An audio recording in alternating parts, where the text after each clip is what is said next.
Welcome to the Small Business AI Toolbox, the show where we break down practical AI tools that real small businesses can actually use. Each week, I take one common business problem, things like bad reviews, missed leads, or slow customer replies, and show you a simple AI workflow that can help fix it. I also send out a short weekly newsletter with the exact prompts and steps from each episode. So if you want to try these yourself, make sure you're subscribed at openthetoolbox.com. Let me ask you something. You opened Google this morning and there it is, a 1-star review. Someone's unhappy. Maybe it's fair, maybe it isn't. But it's sitting there on your business listing for the whole entire world to see. So what do? If you're like a lot of small business owners, you either get angry and close the tab, spend the next 3 days drafting a reply in your head, and then you probably never actually post it. Or you tell yourself it's not worth responding to and you move on. But really, here's the problem with all of those options. Every single day, that review is sitting there unanswered. Potential customers are reading it. And without a reply from you, the story is being written for you. And it's not a good story. So today, I'm going to show you a simple 2-prompt AI workflow that takes about 15 minutes, probably under 5 actually, and gives you a professional public reply and a private follow-up message to try to win that customer back. So let's get into it. I want to paint a picture for you because this is really the scenario that I hear about constantly. A landscaping company, let's call them ABC Landscaping. They get a 1-star review on Google, and the review says, "Very disappointed with the experience. The crew showed up late, didn't communicate schedule changes. It made planning on my side very difficult. The edging and trimming looked rushed, and several areas were missed entirely. I also found debris left behind that I had to clean up myself. For the price charged, I expected more attention to detail and professionalism." Now, that review is actually pretty well versed. This is a review that I found online for a landscaping company. And the owner is going to read that, right? And they're going to feel frustrated, right? Maybe the crew had a rough day. Maybe the customer had unrealistic expectations. We've all been there when customers have unrealistic expectations. And maybe there's a whole backstory here that the review really doesn't capture. But here's what I want you to understand. You're not writing a reply for that specific customer, right? You're writing it for the next 10 people who are going to read that review before they decide whether to call you.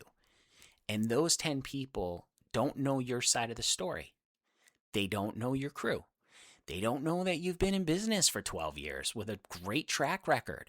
They don't know about all the successes you've had and all the great customers who've praised your work.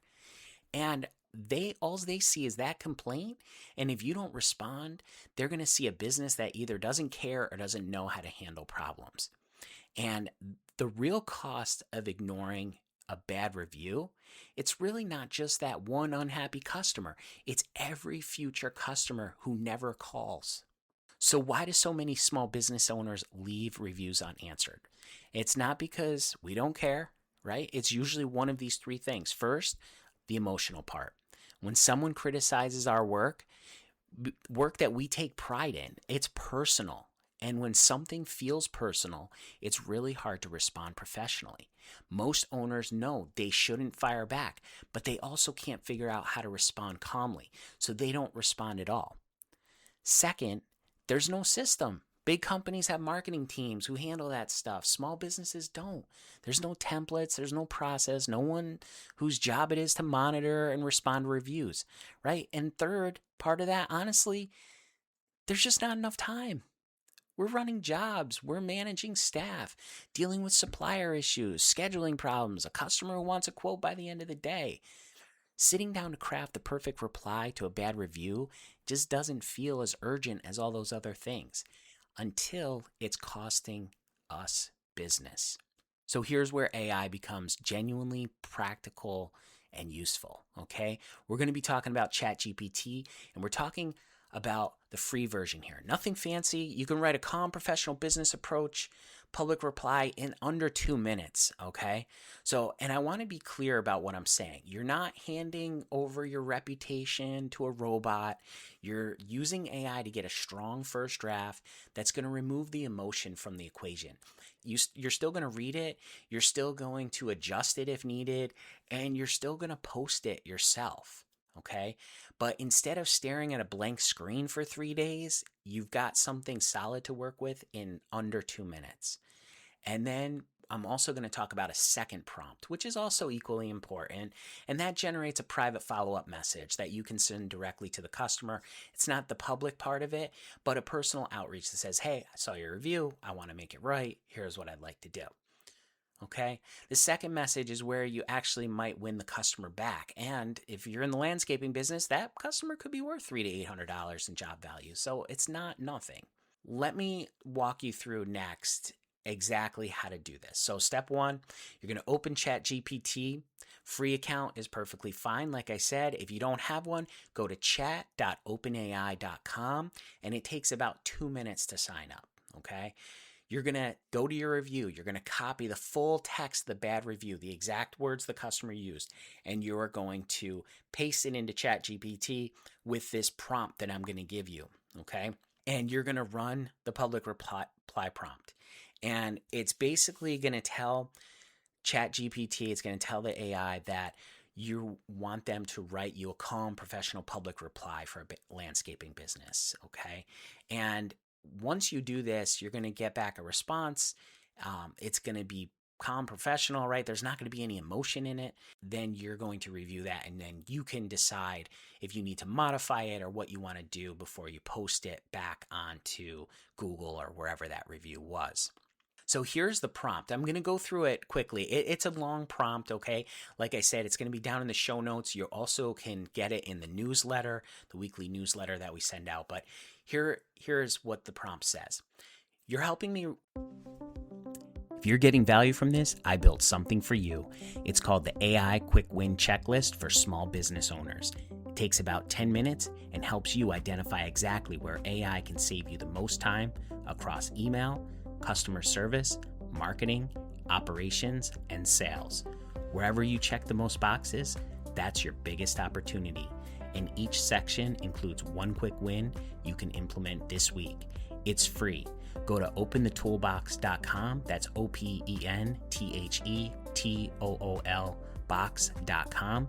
And when you subscribe, you'll get one plain English strategy each week, one tool, one use case, and one thing you can use immediately. All right, back to the episode. Respond publicly to a negative online review. And then I have in here, it says business name, and you're going to put your business name, and it says business type, and you're going to put the type of business, because we're doing a landscaping example, but a landscaping company example, but it can be for any business in any industry. Then in here, I say owner first name for sign off if needed. So you put your first name in there. And then it says review to respond to, and then you're going to paste the review in there. So whatever that review was, you're going to paste it in there.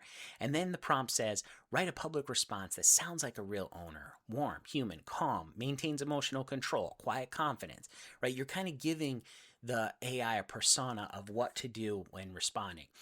Acknowledges the customer's frustration appropriately. If the complaint appears valid, you're going to respond with empathy and accountability without over apologizing. If the review contains exaggerations or inaccuracies, calmly clarify facts in a neutral, non-defensive way.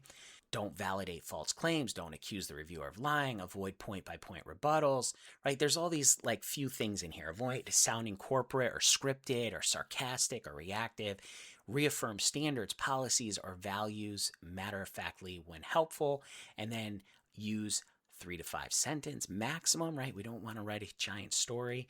Avoid cliches. Invite the reviewer to contact you directly. If direct outreach is appropriate, it's going to close the message with the owner's first name, right? So it's going to evaluate what this review was. And if it is a really bad review, it may close out the message saying, with the owner's first name if needed, and contact them. And it says in here, the primary audience is future customers, not the reviewer. And the goal is to build trust, protect brand credibility, and demonstrate leadership. I know that was a long prompt, and like I said, you can get the exact prompt down in the show notes, or you can get it in the weekly newsletter, and you can copy and paste it directly. So now that you have that prompt, I'm just going to tell you a little bit about the second prompt. The second prompt, after you run that, is just going to say, Write a follow-up text to send this customer privately, offering to make it right, right? That's the message that it's going to give you a short personal message that you can send by text or email if you have the customer's contact information. Something that says, I saw your review. I want to personally make sure we fix this. That's it. 2 prompts. 1 post, 1 message, total time, right? Under 2 minutes. Here was the review we talked about. Very disappointed with the experience. The crew showed up late both days. Didn't communicate schedule changes, made planning difficult. The edging and trimming looked rushed. Several areas were missed.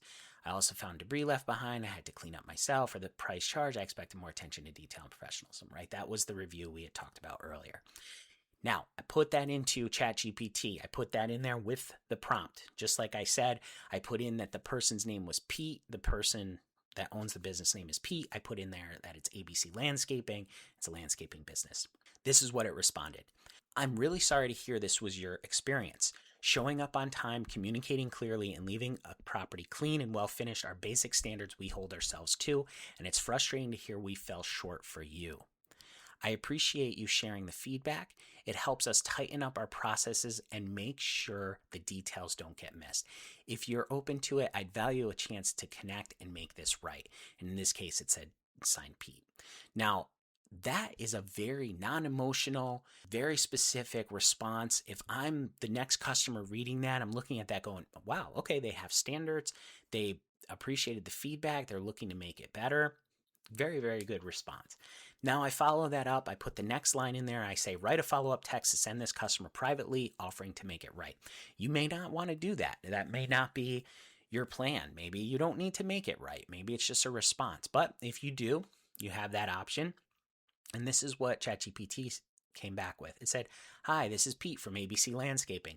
I wanted to personally reach out and say, I'm sorry your experience didn't meet expectations. I'd really appreciate the chance to make it right. Whether that means coming back to address the missed areas and clean up or finding another solution that feels fair to you. Your satisfaction matters to us. If you're open to it, let me know what works best and we'll take care of it. So very simple. You can modify that in any way, but now you have a foundation, you have a structure to be able to do that. You're not looking at a blank screen. So awesome stuff there. Now, here's what really you can realistically expect from this, okay? The customer who left the review, there's a chance they update it, right? They might remove it or at a minimum tell people you handled it well. And one recovered job in landscaping, as I mentioned, right, worth maybe $300 to $800. That's a meaningful return for under 2 minutes worth of work. But the bigger win isn't even the original reviewer, right? It's what I mentioned earlier. It's everyone else, right? A professional, accountable, public reply tells future customers that you're the kind of business that takes feedback seriously, right? And shows up when something goes wrong. And that's a competitive advantage, okay? A lot of businesses in your space aren't doing this. They're leaving reviews unanswered, and you can stand out just by showing up. So I want to leave you with this, right? The bad review is not the problem. The silence is. Every unanswered complaint is a missed opportunity, and it's not just to fix the one customer relationship, right? It's to show the whole market who you are. You've got the tool, right? I provided the prompts here. The only thing left is to actually use them. So if you, as I mentioned, if you want the exact prompts from this episode formatted and ready to copy, grab them in this week's newsletter or down below in the show notes. You can, whether you're in the landscaping, the HVAC, restaurant, retail, right? Whatever industry you're in, professional services, you can use this same method very easily. If this was helpful, get the companion newsletter. Each week I send one practical AI tool, one real business use case, and one thing you can implement in under 10 minutes. No hype, no tech jargon, just useful tools for busy small business owners at openthetoolbox.com. And I'll see you next time with another practical AI tool you can actually use.